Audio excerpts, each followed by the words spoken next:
தற்போது நம்முடன் ஓய்வு பெற்ற ராணுவ அதிகாரி திரு கர்னல் பிரின்ஸ் நம்முடன் இணைப்பில் இணைந்திருக்கிறார். சார் வணக்கம். தற்போது இந்த அமெரிக்காவுடைய தாக்குதல் ஈரான் இஸ்ரேல் இடையான போரை முடிவுக்கு கொண்டு வருமா இல்ல வேற ஏதாவது பாதைக்கு திருப்பி விடுமா சார்?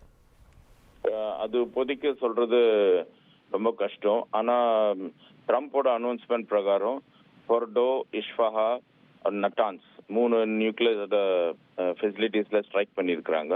ஸ்ட்ரைக் பண்ணிட்டு அவர் சொன்னது இதோட போற முடிவுக்கு எடுத்துட்டு வரணும்.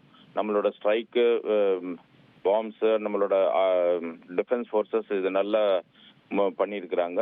இது பீஸுக்கு ஒரு தொடக்க முனையா இருக்கும்ட்டு அவர் சொல்றாரு. அதே மாதிரி இஸ்ரேலும் சொல்லுது, நான் கொஞ்ச நாளைக்கு முன்னாடி ஒரு இன்டர்வியூல சொன்ன மாதிரி இந்த இந்த நியூக்ளியர் ஃபெசிலிட்டிஸை ஸ்ட்ரைக் பண்றது தான் இந்த 2 கண்ட்ரியும் எய்ம் பண்ணியிருக்கு. அதை பண்ணோன்னே அவங்க சைட்ல இருந்து அந்த முடியும் அப்படின்ட்டு அவங்க சொல்றாங்க. ஆனா ஈரான் எவ்வளவு தூரம் இது ரியாக்ட் பண்ணும் அப்படின்ட்டு நம்ம இப்ப சொல்ல முடியாது. ஈரான் தொடர்ந்து தாக்குதல் இஸ்ரேல் மேல நடத்திட்டு இருக்கும்போது இப்போ அமெரிக்காவோட பேசஸ் பக்கத்துல எல்லாம் இருக்குது. அங்க தாக்குதல் நடத்துமா என்னன்றது ஒரு பெரிய பெரிய கேள்விக்குறி. அது நடத்தாம இருந்தா ஸ்லோலி இந்த வார் முடியும்.